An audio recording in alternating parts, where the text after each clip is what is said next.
Hi, it's Tina again today, and I would like to show you how to use distress paints in your art journals. So the first thing is I'll pull out my art journal, the one that I'm using for my Frog Dog Studio kit projects. So I'm going to go ahead and use this page, and actually there was a piece of ephemera that was stuck in there, so I'm going to go ahead and use that as well. So I'm going to go ahead and use some of the matte medium that was included in the kit, and I'm going to go ahead and start attaching some of this ephemera to the page. I'm also going to take some of the ephemera that was included in the July kit, which is awesome for this, and use it on my art journal pages as well.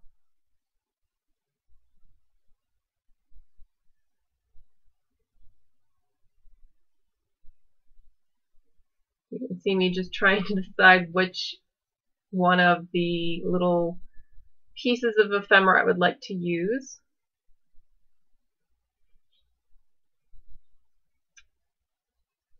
I also decided before I went to put the ephemera from the July kit in here, I had ripped out some pages from one of the vintage dictionaries that I have, and I thought that would be a good way to keep building some layers onto my art journal page. So in addition to the ephemera from the July kit, I'm going to go ahead and use some of those just ripped pages from the dictionary on my art journal page. This art journal is actually pretty cool because it's a old, I think an old like financial journal, and I had bought several of them off of Etsy, and they're nice because they already have such a cool background to it that you can just keep layering.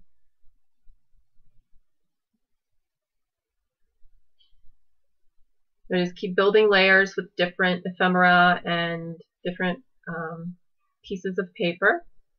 I'm going to add another piece of ephemera over on the other side.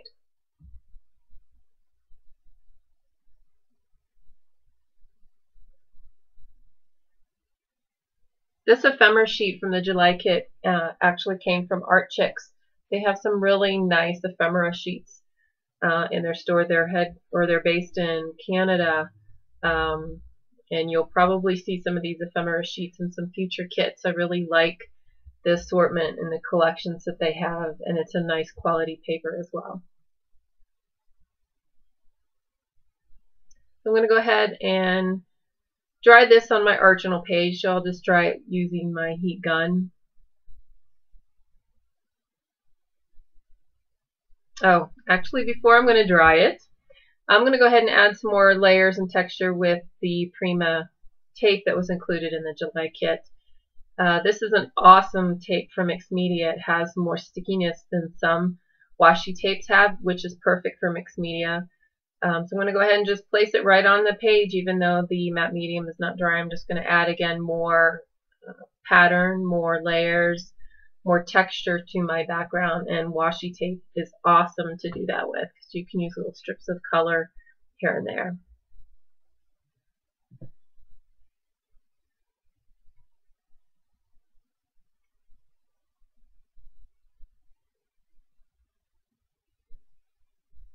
Now I'm going to go ahead and dry the pages with my heat tool. Alright, so I want to add some more texture to my background. So I just pulled out a stamp from my personal stash and a stencil, and I'm going to add some more texture to my background with stamps and stencils. So the first thing I'm going to do is take one of my stencils, and daubers are great for stencils as well, so you don't have to have more cleanup, but I'm just going to go ahead and add some of the images from the stencil onto my art journal page. And what you just saw me do there, I do that a lot with stencils, is I'll stencil on one side of it, but then where the paint is on the reverse, I'll flip the stencil upside down. So on the other side, on the right side of my art journal page, which is really the left side of the art journal page, you'll see the reverse of where I had daubed on the paint on the stencil. So I'm just going to keep adding some more layers. Another great way to get that distress paint if you don't want a heavier coating is just take a cosmetic sponge and daub some paint onto your craft sheet and add your paint through your stencil with the cosmetic sponge, which is what I am doing right here. So there's very little waste and very little cleanup with that.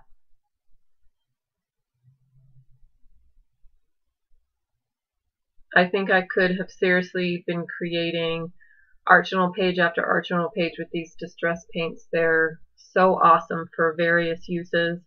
And just like all of the other distress products, they react with water, which is a really fun look as well.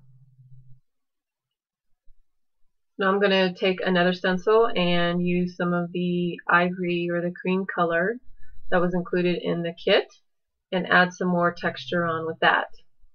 And you can see some of the ivory and the green mixed, which is great. I don't mind that. I'm not real picky when I'm adding that on here, and I'm actually going to try to mix some of them anyway.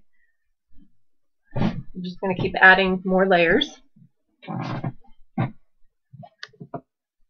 And also, if there's more distress paints that you would like, I have a limited assortment in the store, but when your kits ship, this additional product that's in the Frog Dog Studio store will ship free with your kit. So it's a great way to expand your kit options. So now I'm just using that stamp that I had pulled out, and I'm going to add more layers, and this is just regular archival ink that I'm using for my page right now.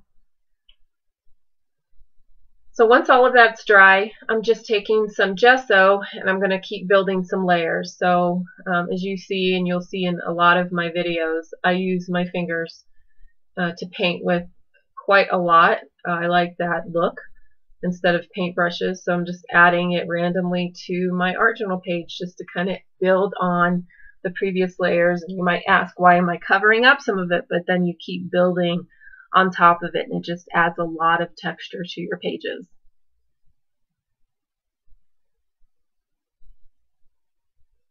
I'm going to go ahead and dry that gesso on my page. So now I'm going to use the distress paints by wetting them. So I'm taking my spray bottle and spraying the paint. I'm going to let it drip down my art journal page. I love the drip look on my art journal pages, and you'll see me use that technique over and over again, but it's really easy with the distress paint daubers. You can just daub it onto your page, spray it, and let it drip down.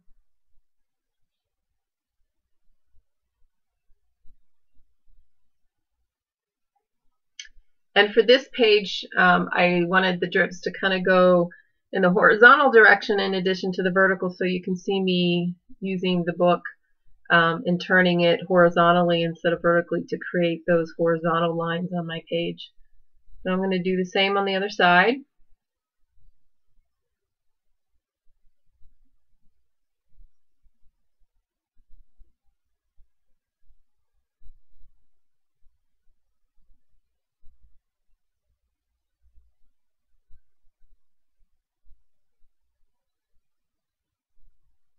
And if you want more drips, you just spray more water.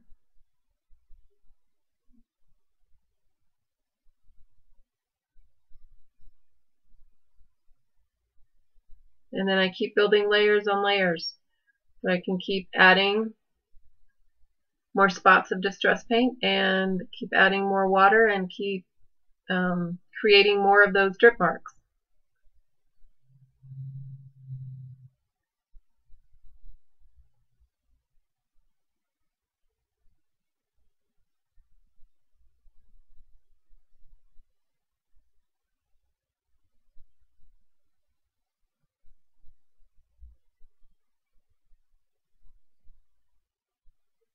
I'm going to go ahead and dry that with my heat tool. So now I just wanted to add some different color instead of the green and the white. So I actually just pulled out one of my Lindy sprays, which was in my stash. It's not included in the kit.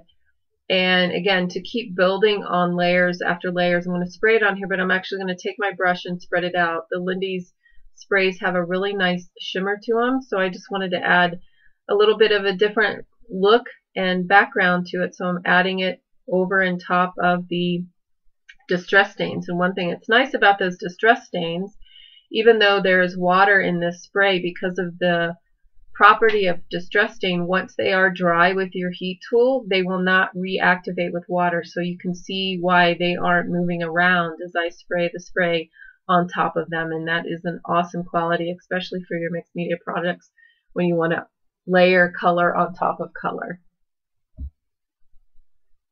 So I'm just adding some of this other color. It's like a red color a dark burgundy color onto my page.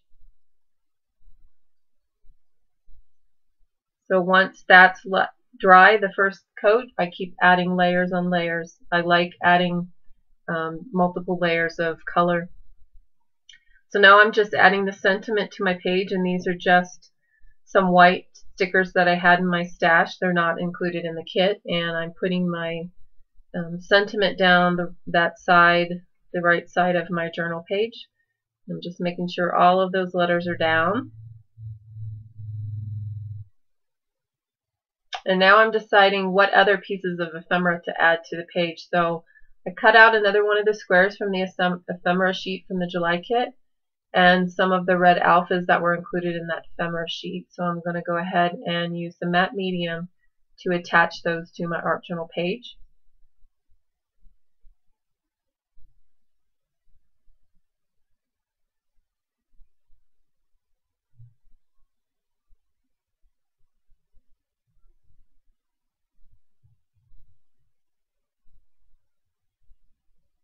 I like the little pops of red that those letters from the ephemera sheet added. I'm just adding a really thin coat of the matte medium on top of all of my alpha stickers just to make sure that they are really stuck down onto my page so they don't come off later on. So now I'm just taking some of white Adirondack spray, the Ranger spray, and I'm going to add some more drips to the page, and just this goes on top of what I've already created. And I wanted some more white on the page to kind of make the sentiment pop out a little bit more, so that's why I'm adding some of the white spray. And again, the white spray was in my stash. It was not included in the kit, but you may, hint hint, see that in a future kit here in the next couple of months. It's one of my favorite sprays.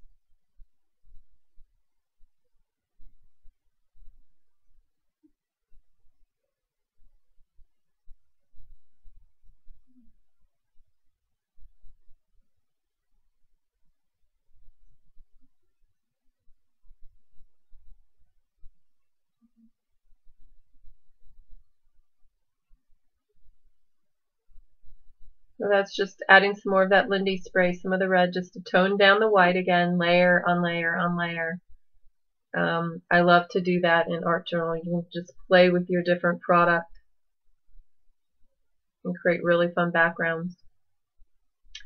So now I wanted some more red on the page. Again, just red's one of my favorite colors to use as an accent, kind of as a pop on the page. So I'm taking some Viva Decor modeling paste, which, hint hint, you may see on a future kit as well, and using one of the stencils in my stash and just adding some little pops of red color to my layout. And that's what I'm doing here. It doesn't take much for red, but it really adds a lot to the page.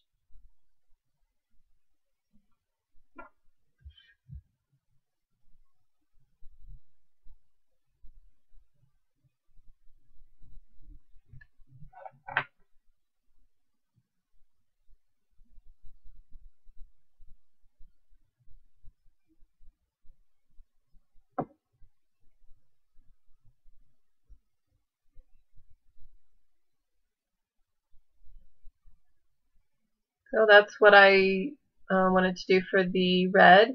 Now once that's dry, you have to obviously let that dry quite a bit, but the modeling paste is nice because it adds more depth to the layout instead of a flat from the paint.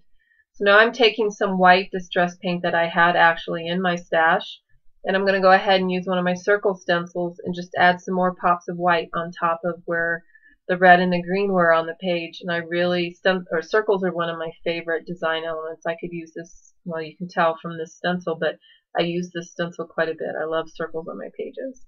So again, the dauber makes it super easy to add that to your art journal pages.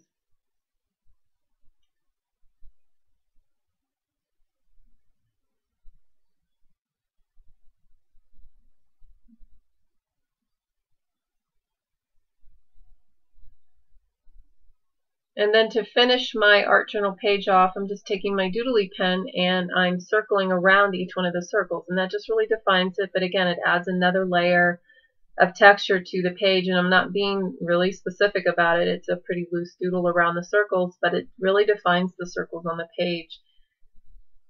And then I'm also going to outline some of the red ephemera that I had attached to the page as well.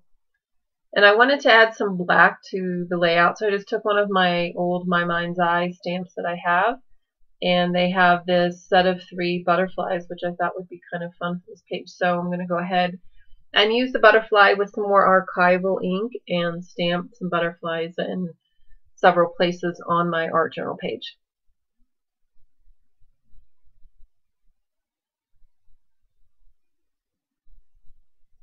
You can see me just trying to decide where exactly I want the butterflies on my page. Sometimes I get pretty indecisive.